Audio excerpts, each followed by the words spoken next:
स्वागत है आप सभी का। आपके साथ मैं हूं स्वप्निल। शुरुआत करेंगे इस वक्त की बड़ी खबर से। अपराध की दुनिया से यह खबर निकलकर सामने आ रही है। एक बंदूक की नोक पर व्यापारी से लूटपाट की खबर है। 2 लाख रुपए लूटकर बदमाश फरार हो गए। बताया जा रहा है कि बदमाश बाइक पर सवार होकर आए थे। इस व्यापारी को बंदूक दिखाई, डराया धमकाया और 2 लाख रुपए लूटकर फरार हो गए। पावटा क्षेत्र में 20 दिन में लूट की यह तीसरी बड़ी वारदात है। जाहिर तौर पर इस घटना के बाद लोगों में आक्रोश है। घटना से नाराज लोगों ने नारहेड़ा मार्ग को जाम कर दिया है। फिलहाल पुलिस ने जैसे ही लूट की खबर मिली, इलाके में नाकाबंदी करवाई है। टस्कोला रोड स्थित शनि मंदिर के पास बदमाशों ने इस वारदात को अंजाम दिया। यह बड़ी खबर।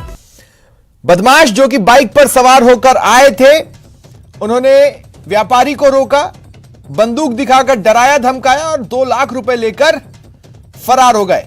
फिलहाल पुलिस सांप निकलने के बाद लकीर पीट रही है। नाकाबंदी करवाई गई है। वारदात से नाराज लोगों ने नारहेड़ा मार्ग को जाम कर दिया है।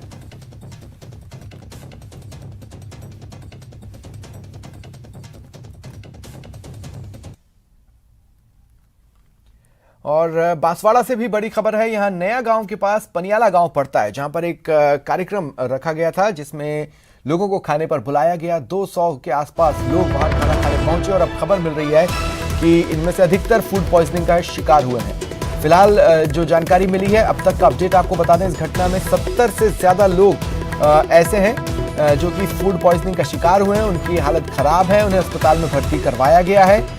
वहीं आशंका ये जताई जा रही है कि 100 से ज्यादा लोगों को फूड पॉइजनिंग की शिकायत हो सकती है। फिलहाल स्थिति स्पष्ट नहीं है। गांव में सामूहिक भोजन में सभी ने खाना खाया था, जिसके इस कार्यक्रम में 200 से ज्यादा लोग शामिल हुए थे।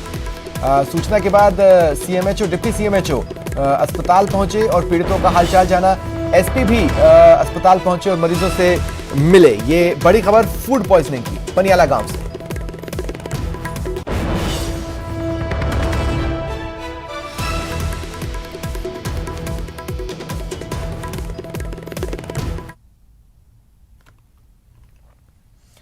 उन्नीस सितंबर से शुरू होगी विधानसभा की बैठक और विधानसभा को लेकर बीजेपी विधायक दल की बैठक कल बुलाई गई है। यानी विधानसभा सत्र की तैयारियों में बीजेपी जुट रही है। कल शाम 4 बजे ये बैठक बुलाई गई है बीजेपी मुख्यालय में। प्रदेश प्रभारी अरुण सिंह इस बैठक का हिस्सा रहेंगे, वो भी इसमें शामिल होंगे। सत्र से संबंधित पार्टी की क्या रणनीति हो, इस पर मंथन किया जाएगा। तो मुख्य तौर पर नेता प्रतिपक्ष गुलाब चंद कटारिया, उपनेता प्रतिपक्ष राजेंद्र राठौड़, बीजेपी के प्रदेश अध्यक्ष सतीश पूनिया इस बैठक में जुड़ेंगे और अधिकतर विधायकों के शामिल होने की संभावना है बीजेपी विधायक दल की बैठक में।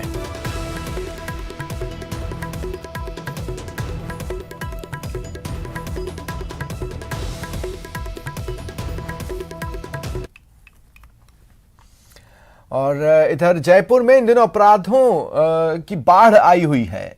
3 सितंबर करणी विहार थाने के ठीक सामने प्लाईवुड की दुकान में दिन दहाड़े लूट की वारदात का अभी तक खुलासा नहीं हुआ है। अभी भी 2 आरोपी फरार हैं। वारदात के बाद से ही न तो लूट के 15 लाख रुपए का कोई सुराग लगा, न ही लुटेरों का। वहीं घटना के बाद से व्यापारियों और स्थानीय लोगों में दहशत है।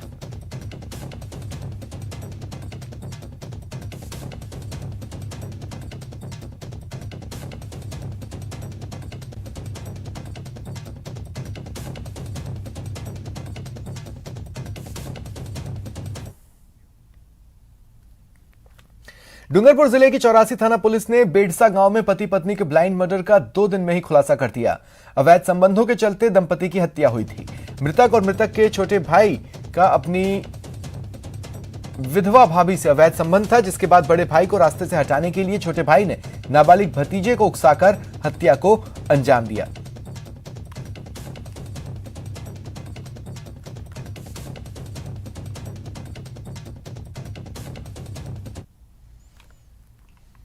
बीकानेर के नोखा थाना क्षेत्र में चोरों के हौसले बुलंद हैं। देर रात 2 चोरों ने वार्ड नंबर 15 महावीर चौक में कमल सोनी के बंद मकान को निशाना बनाया। सोना, चांदी और नकदी लेकर फरार हो गए। चोरी की वारदात सीसीटीवी में कैद हुई, जिसमें देर रात 2 चोर शॉल ओढ़कर मकान में घुसते दिख रहे हैं। सुबह जब किराएदार के आने पर चोरी की वारदात की जानकारी हुई तो पुलिस को सूचना दी गई। पुलिस जांच कर रही है।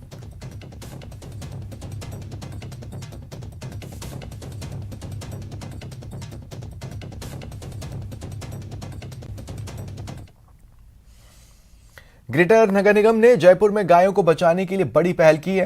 राजधानी में लंपी से पीड़ित गायों को अभी हिंगोनिया गौशाला भेजा जा सकता है। ग्रेटर नगर निगम महापौर डॉक्टर सौम्या गुर्जर ने बताया कि लंपी के संक्रमण में आते ही लोगों ने गायों को बेसहारा छोड़ दिया। इसे लेकर उन्होंने लोगों से गायों को हिंगोनिया भेजने की अपील की, जहां गायों की देखभाल होगी। उन्होंने कहा, गाय का मालिक गाय के स्वस्थ होने के बाद उसे दोबारा ले जा सकता है।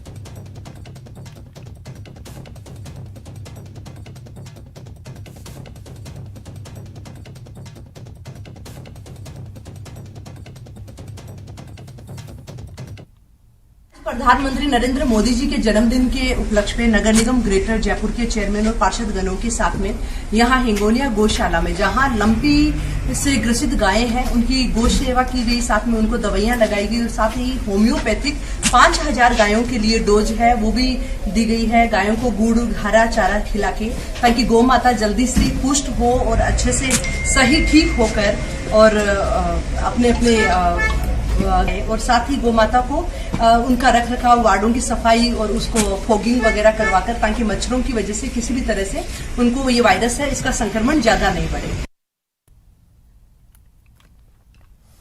एनएसयूआई ने पीएम मोदी का जन्मदिन बेरोजगार दिवस के रूप में मनाया।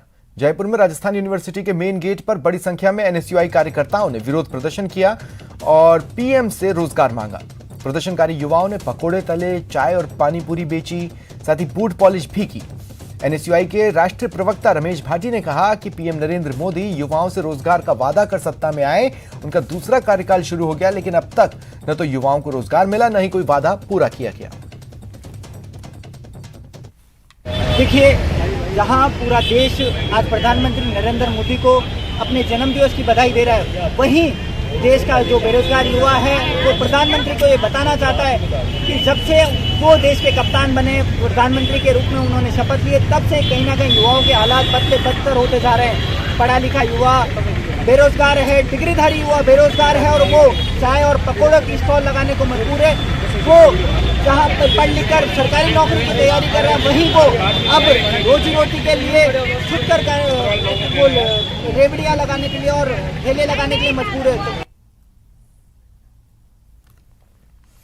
भरतपुर के महिला अस्पताल में प्रसव के बाद नर्सिंग अधिकारियों ने परिजनों से रुपए लिए।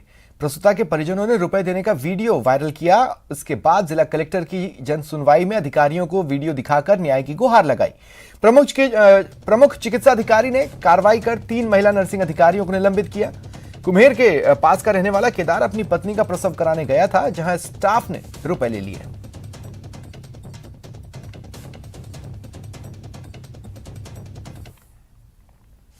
चूरू के राजगढ़ में यूपीएससी की तैयारी कर रही एक युवती शादी तय होने के बाद प्रेमी के साथ भाग गई और शादी कर ली।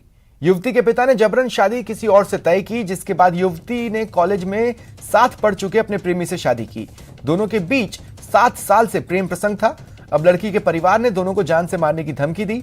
सुरक्षा के लिए दोनों ने एसपी से गुहार लगाई।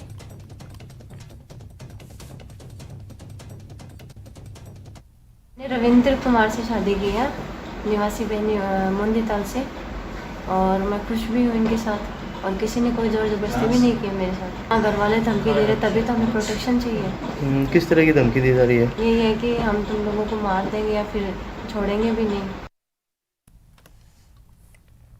लालसोट में पीएम नरेंद्र मोदी के जन्मदिन पर आयोजित रक्तदान शिविर में बीजेपी सांसद जसकौर मीणा ने हिस्सा लिया। उन्होंने कांग्रेस की भारत जोड़ो पदयात्रा पर निशाना साधा। उन्होंने कहा, कांग्रेस की यात्रा पप्पू की यात्रा है और यह कांग्रेस का बचपना और दिखावा है।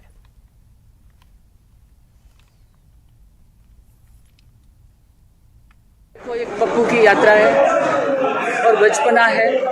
भारत जुड़ा हुआ है, केवल उनके पास 2 प्रदेश हैं। उन 2 प्रदेशों के साथ वो क्या जोड़ना चाहते हैं? देश जुड़ा हुआ है। आज भारतीय जनता पार्टी 19 प्रदेशों में राज कर रही है और राज नहीं, सेवा कर रही है। और आप ये देखते होंगे कि कांग्रेस का अस्ताचल है और शीघ्र ही ये अस्ताचल की ओर जाने वाली उनकी यात्रा जिस तरह से वो कर रहे हैं, केवल मात्र दिखावा है। जिसने कभी पैर धरती पर नहीं रखे, वो आज पदयात्रा कर रहे हैं। प्रधानमंत्री नरेंद्र मोदी के 72वें जन्मदिन पर बूंदी जिले के नमाना कस्बे में स्वास्थ्य जांच शिविर का आयोजन हुआ। कार्यक्रम में लोकसभा अध्यक्ष ओम बिरला ने शिरकत की। बीजेपी कार्यकर्ताओं ने उनका जोरदार स्वागत किया। उन्होंने बुजुर्गों को चश्मे और छड़ी वितरित कर हॉस्पिटल ऑन व्हील सेवा का शुभारंभ किया, जो कोटा बूंदी संसदीय क्षेत्र में घूमकर बीमार लोगों का उपचार करेगी।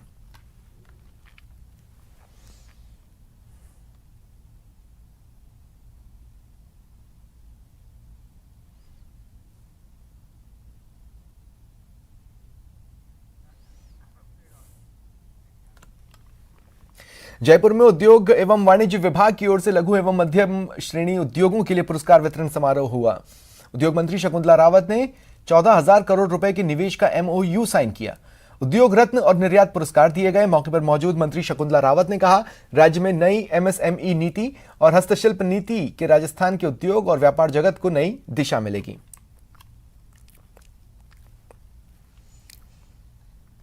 पहले एक तो ये प्रोत्साहन राशि जो दी जाती है सरकार की तरफ से वो दी गई। अभी आपने देखा होगा अवार्ड दिए गए, हमारी तरफ से प्रदर्शनियां लगाई जाती हैं और प्रदर्शनियां लगाकर उनको आने जाने का रहने का पूरा वो करके, और वो अपनी जो चीज़ होती है बनाई हुई, जो उसकी कला होती है, जो हुनर होता है, उसकी वो खुद रेट तय करके अपने हिसाब से वो उस प्रदर्शनी में और उसको नए रूप में दे करके हम ऑनलाइन भी करते हैं कई बार।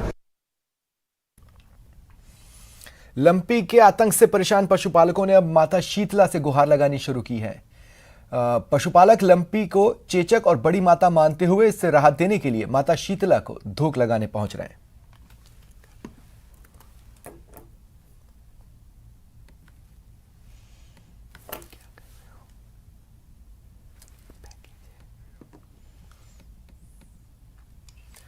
भरतपुर में पहुंचे उपनेता प्रतिपक्ष राजेंद्र राठौड़ का बीजेपी कार्यकर्ताओं ने स्वागत किया। उन्होंने मीडिया से बातचीत में राज्य सरकार पर निशाना साधा। कहा, इतिहास का पहला ऐसा मंत्रिमंडल होगा जो अपने ही मुख्यमंत्री को लोगों के बीच में नीचा दिखाए।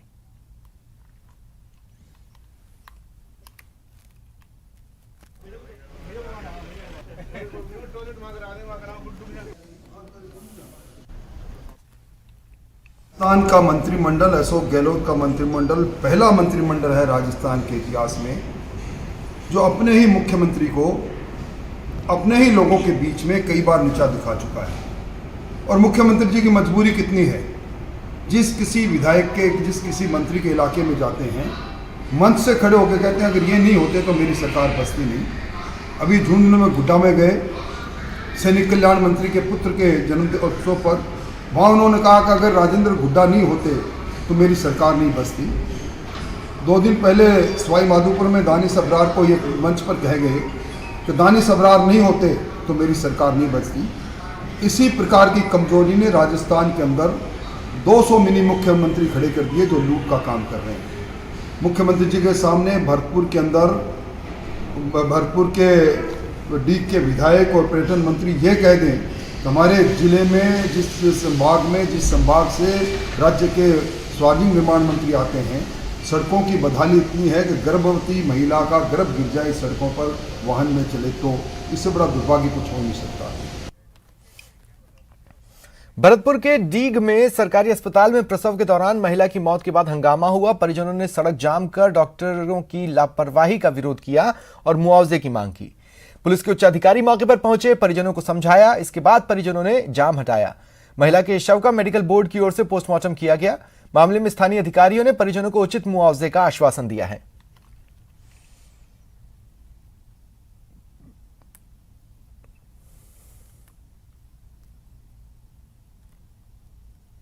कार्रवाई की जा रही है। गरीब आदमी है तो मुआवजे के लिए, उनका बच्चे हैं, इसके 3 बच्चे हैं, तो मुआवजा की अधिकतम राशि यदि मिल जाए इनको ज़्यादा ठीक है, तो हम प्रशासनिक अधिकारी और उनसे जो भी नियम में होगा प्रयास करेंगे उनको ज़्यादा से ज़्यादा मुआवजा। वो शाम में 5 बजे लाया था। 5 बजे आकर के मैं हॉस्पिटल दिखाई तो 2 नर्स थी, एक डॉक्टर 2,500 रुपये पहले जमा करवा लिए और उनने भीतर जाके अंदर जाके जब क्या किया उसका प्लान नहीं रखा और मुझसे बोले बल्कि इसको बेहोश आई थी, बेहोशी में बल्कि भरतपुर ले जा रेफर कर दी। सर मैं भरतपुर ले गया, वहाँ जाते ही नहीं कर दी, कुछ नहीं। अलवर के रामगढ़ से पूर्व विधायक रहे ज्ञानदेव आहूजा शनिवार को ABVP छात्रों द्वारा राजर्षि महाविद्यालय में 5 दिन से चल रहे धरने पर पहुंचे। कॉलेज प्राचार्य हुकुम सिंह छात्रों से वार्ता करने के लिए पहुंचे। छात्रों ने दोनों के साथ बैठ वार्ता की और 21 सूत्रीय मांग पत्र कॉलेज प्राचार्य को सौंपा। लेकिन प्राचार्य के अड़ियल रुख के चलते छात्रों की किसी भी मांग को नहीं माना गया। अभी तक प्राचार्य ने उनकी मांग को पूरा नहीं किया है।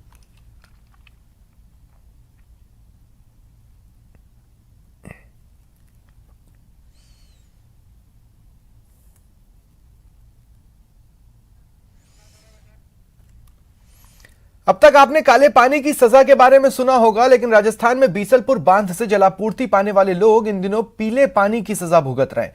पिछले 2 दिन से हो रही पीले पानी की सप्लाई पर असमंजस में है, उसे पिए या ना पिए। जयपुर शहर में पिछले 2 दिनों से कुछ इलाकों में पानी की गुणवत्ता के बारे में शिकायतों के बाद जलदाय विभाग की ओर से जांच की गई।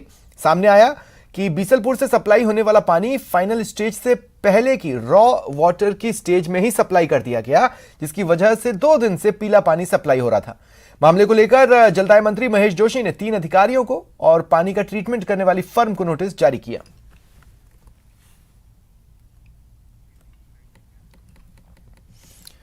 कोटा के इटावा नगर के खतौली रोड पर मार्केटिंग सोसाइटी के सामने किसानों ने खाद की मांग को लेकर चक्का जाम किया। स्टेट हाईवे 70 कोटा श्योपुर राजमार्ग पर जाम लगाया। ग्रामीण खाद को पाने के लिए प्रयासरत है। इटावा की मार्केटिंग सोसाइटी में आज खाद आया तो है, लेकिन सोमवार से इसे वितरित करने के लिए सरकारी विभाग के अधिकारी कह रहे हैं। इसे लेकर किसान नाराज हैं।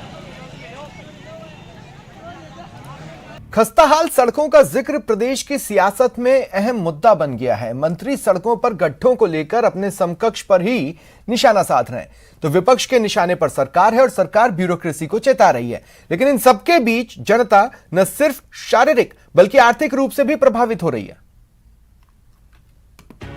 प्रदेश में मॉनसून की धमाकेदार परफॉर्मेंस ने सड़कों की हालत को खस्ता कर दिया है। कई इलाकों में तो सड़कों पर गड्ढे हैं या फिर गड्ढों में सड़क अंदाजा लगा पाना मुश्किल हो रहा है। आलम यह है कि प्रदेश के मुखिया से लेकर मंत्री और विपक्ष भी गड्ढों को लेकर बयानबाजी कर रहे हैं, लेकिन गड्ढे सिर्फ सियासत का एक मुद्दा भर नहीं है, बल्कि हेल्थ को लेकर के भी एक गंभीर मुद्दा बनकर उभर सकता है। एक अनुमान के मुताबिक बारिश के बाद सड़कों पर गड्ढों के चलते अस्पतालों में मरीजों की संख्या में करीब 20% की बढ़ोतरी हुई है। गड्ढों के चलते सड़क दुर्घटनाओं के अलावा लोगों में और भी कॉम्प्लिकेशंस देखने को मिल रहे हैं। चिकित्सकों के मुताबिक सड़कों पर अधिक गड्ढे होने से झटके लगते हैं, जिससे रीढ़ की हड्डी, कंधों के जोड़ समेत अन्य जोड़ पर जोर पड़ता है, जिसके कारण कमर दर्द, गर्दन दर्द, स्लिप डिस्क की समस्या हो सकती है। इन दिनों जो सड़कों पर, राजमार्गों पर जो खड्डे देखे जा रहे हैं, तो रोगी जो हैं, खासकर जो अस्थि रोग, जिनको ऑर्थोपेडिक्स की प्रॉब्लम है, जैसे रीढ़ की हड्डी की दिक्कत है, जोड़ों की दिक्कत है, उनको तो सीधा प्रभावित करते हैं। क्योंकि जब वाहन उन खड्डों के में से चलते हुए उछलते हैं, तो जैसे हमारे रीढ़ की हड्डी के ऑपरेटेड पेशेंट हैं या हड्डियों के जिनको हमने ऑपरेशन किया है हाथ के, पाँव के, तो उस पर सीधा प्रभाव पड़ता है। चिकित्सकों के मुताबिक गड्ढों के चलते सड़क दुर्घटनाओं के तात्कालिक परिणाम तो सामने आते ही हैं, इसके साथ ही शरीर के अन्य हिस्सों में भी दर्द होने लगता है। एसएमएस अस्पताल के न्यूरोसर्जन डॉक्टर मनीष अग्रवाल ने बताया कि गड्ढों के चलते सड़क दुर्घटनाओं में ज्यादातर युवा चपेट में आते हैं, जिसके कारण मरीज पर शारीरिक मुश्किलें बढ़ने के साथ ही परिवार पर आर्थिक भार भी बढ़ता है। ये एक बहुत ही सीरियस और मेजर हेल्थ इशू है। सड़कों के गड्ढों से एक तो एक्सीडेंट्स की संभावना बहुत ज़्यादा बढ़ जाती है। एक्सीडेंट्स होने से जनरली यंग पॉपुलेशन है जो 2 व्हीलर्स पे मूव कर रही है, और वो गिरते हैं, सर की चोट लेके, फ्रैक्चर्स लेके हमारे पास एडमिट होते हैं, और उसकी वजह से जो हेल्थ पे लोड है, हेल्थ सिस्टम पे जो लोड पड़ता है, वो भी काफ़ी ज़्यादा है। एक अनुमान के अनुसार प्रदेश में सालाना सड़क दुर्घटनाओं में हजारों लोगों की मौत होती है। अन्य कारणों के साथ खस्ताहाल सड़कें भी दुर्घटनाओं का एक बड़ा कारण है। ऐसे में उम्मीद की जानी चाहिए कि सड़कों के गड्ढों को सियासत से अलग हेल्थ पॉइंट ऑफ व्यू से भी देखा जाना चाहिए। सौरभ गृहस्थी, न्यूज़ 18 राजस्थान। लंपी से परेशान पशुपालकों ने अब माता शीतला से गुहार लगानी शुरू कर दी है।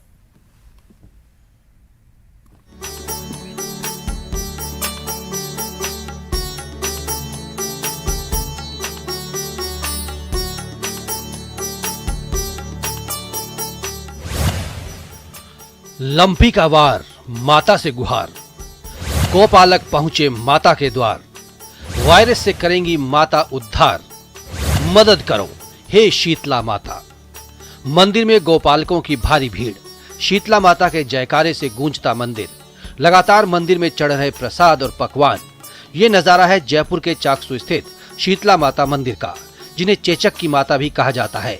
लंपी वायरस को चेचक और बड़ी माता मानकर भारी संख्या में श्रद्धालु मंदिर पहुंच रहे हैं और ठंडे प्रसाद का भोग लगाकर माता से लंपी को भगाने की गुहार लगा रहे हैं। हम बहुत दूर से आए हैं इसका चरणामृत लेने, और जैसे गायों में यहाँ में माता माई हुई है तो चरणामृत इस वजह से लेने आए हैं। और चरणामृत लगाते ही भवानी ठीक भी करती है। गाय माताओं के ये बीमारी हो रही है, इसलिए तो यहाँ 10 मिनट कुआ पापू खिलाने जी ले जाके सपड़ा लगाएंगे माता जी का, बच्चे को फायदा होता है। मंदिर पहुंचने वाले श्रद्धालु माता को चढ़ने वाले चरणामृत को बोतलों में भरकर संक्रमित गायों के शरीर पर लगा रहे हैं, जिससे काफी फायदा मिल रहा है, जिससे प्रभावित होकर कोथून, बडली, माधो सिंहपुरा, गरुड़वासी, चाकसू सहित तामड़िया और आसपास के कई गांवों के लोग शीतला माता मंदिर पहुंच रहे हैं। पुजारी का कहना है कि शीतला माता के आशीर्वाद से उनका चरणामृत लंपी वायरस को हराने में कारगर साबित हो रहा है। ये जो वायरस चल रहा है, ये गौ माता की वायरस चल रहा है, तो यह माता जी को ठंडा भोग लगता है, दही राबड़ी पुआ वगैरह सब। इससे यहाँ आके माता को ठंडी चीज़ों से पूजने के बाद में जो इसका जो नीला के जो चरणामृत लेके जाते हैं, तो ये गायों के डॉक्टरों ने भी खूब प्रयास कर लिया, खूब उन्होंने जो जितनी भी उनके पास डॉक्टरों के पास जो थी वो सारा काम हो गया। उनके बाद में उनके फायदा नहीं हुआ। या माता जी को नहलाने के बाद में, इनके ठंडा भोजन चढ़ाने के बाद में यहाँ से जो चरणामृत सपड़ाओ जो लेके दाते नहला के, उनसे गौ माता के बहुत बहुत फायदा हुआ है। किसी ने सच ही कहा है, जहाँ विज्ञान हार जाता है वहाँ से ईश्वर का आशीर्वाद और प्रकृति अपना प्रभाव दिखाना शुरू कर देती है। लंपी से परेशान गोपालकों के लिए शीतला माता का आशीर्वाद कारगर साबित हो रहा है। महिमा जैन, न्यूज़ 18 जयपुर। प्रधानमंत्री नरेंद्र मोदी के जन्मदिन पर 2021 में उन्हीं की लिखी कविता अभी तो सूरज उगा है को विश्व शांति संगीत कला अकादमी पुणे के छात्रों ने गाया है। छात्रों ने उसका वीडियो बनाकर प्रधानमंत्री के लिए उसे उपहार के रूप में प्रदर्शित किया। पीएम मोदी ने अभी तो सूरज उगा है कविता के माध्यम से मुश्किलों से गुजरने के बाद रोशनी का संकल्प लेने का आह्वान किया था। उसी कविता को गाकर छात्रों ने उन्हें शुभकामनाएं दी, जिसे केंद्रीय मंत्री चंद्रकांत पाटिल और पीयूष गोयल ने ट्वीट किया।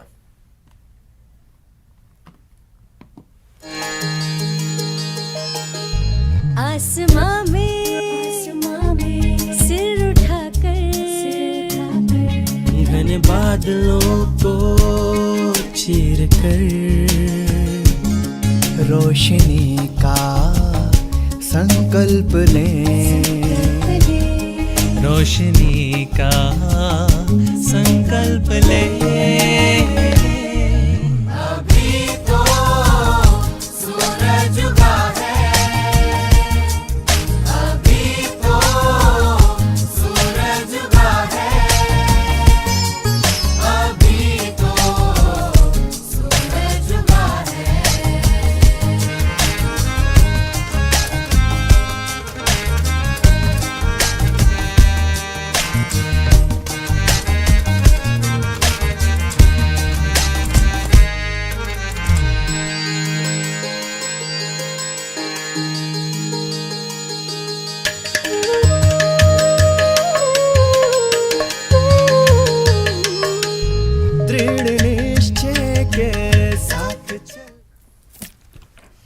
फिलहाल इतना ही, मुझे दें इजाजत, नमस्कार।